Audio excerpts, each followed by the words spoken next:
মই এইটো ক'ব খোজো মই ইয়াৰে বাসিন্দা হয় আৰু আমি এপছৰ হয় এইটো আহ্বান কৰিছোঁ সোনকালে যোনে ব্যক্তিয়ে ইয়াত পেট্ৰল পাম্প বহাবৰ কাৰণে চেষ্টা কৰি আছে এইটো সোনকালে ইনকুৱাৰী কৰি বন্ধ কৰিব লাগে। আমি ডিচি ছাৰক আহ্বান জনাইছোঁ, আমাৰ চিঅ ছাৰক আমি আহ্বান জনাইছোঁ আৰু চৰকাৰক আমি আহ্বান জনাইছোঁ সোনকালে এইটো বন্ধ হ'ব লাগে।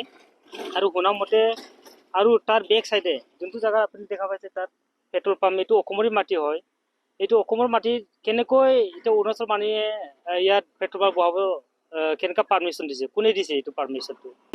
নামটো মই বিশেষকৈ এতিয়াও মই জনা নাই, কিন্তু আমি শুনা মতে এইটো গাঁৱৰে হয়, দীপা বস্তিৰে হয়, কিন্তু নামটো মই সম্পূৰ্ণ নাজানো। কোনো কাৰ নামৰ এইটো বহাব চেষ্টা কৰিছে।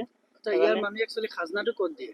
খাজনাটো একচুৱেলি ব্যক্তি যোন চাইডে ফিৰালৈ সেইখিনি আছে সিহঁতে অসমতে খাজনা দি আছে আগৰ পৰাই। খাজনা ৰচিদো আছে আছামত মানে খাজনা দিয়াৰ, কিন্তু এতিয়া সিহঁতে কি কৰি আছে আমি বুজিব চেষ্টা কৰি আছোঁ, কি ভাবি আছে সিহঁতে এইটো আমি আহ্বান জনাইছোঁ সোনকালে চৰকাৰে যে এইটো মানে সোনকালে বন্ধ কৰিব লাগে। আৰু যোনটো মাটিত এতিয়া ৰেড লাইন দি ৰাখিছে এইটো অসমৰে মাটি হয়, অসমৰ এতিয়া যোনটো বসুন্ধৰা ছাৰ্ভে ইয়াত ছাৰ্ভে কৰিবৰ কাৰণে অনুমতি দিব লাগে। যিহেতু ইয়াত অৰুণাচলৰ অসম আমি সীমান্তত এৰিয়াত এইটো ইয়াত বসবাস কৰি আছোঁ। যিহেতু আজি কেইমাহমান পিছত বসুন্ধৰা ছাৰ্ভে চৰকাৰে ঘোষণা চৰকাৰে আলোচনা প্ৰচাৰ কৰিছিলে কি বসুন্ধৰা 3 হ'ব লাগে বুলি। তো ইয়াত অৰুণাচলৰ মানুহবিলাকে কি নিজৰ কেইজনমান মানুহ লগ লৈ সিহঁতে ৰেড জ'ন ড্ৰোনৰ যোগেৰে সিহঁতে ৰেড জ'ন বনাই ৰাখিছে কি আমাক এইটো অসমৰ মাটিটো আমাক অৰুণাচল হ'ব লাগে বুলি।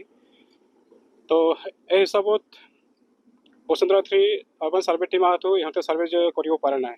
তাৰ ভিতৰে এতিয়া দেখিছোঁ কি সিহঁতে ভিতৰে বহুত কিছু কাম কৰিব হাতত লৈছে। আজি মোৰ এফালে পিছতে আছে এতিয়া কি পেট্ৰল পাম্প নিৰ্মাণ কৰি আছে। সেইটো যদি বসুন্ধৰা 3 আমাৰ অসমৰ মাটিত সিহঁতে ছাৰ্ভে কৰিব পৰা নাই যদিও সিহঁতে কেনেকৈ পেট্ৰল পাম্পটো ইয়াত কোনে অনুমতি দিলে সিহঁতে কি বনাবৰ কাৰণে?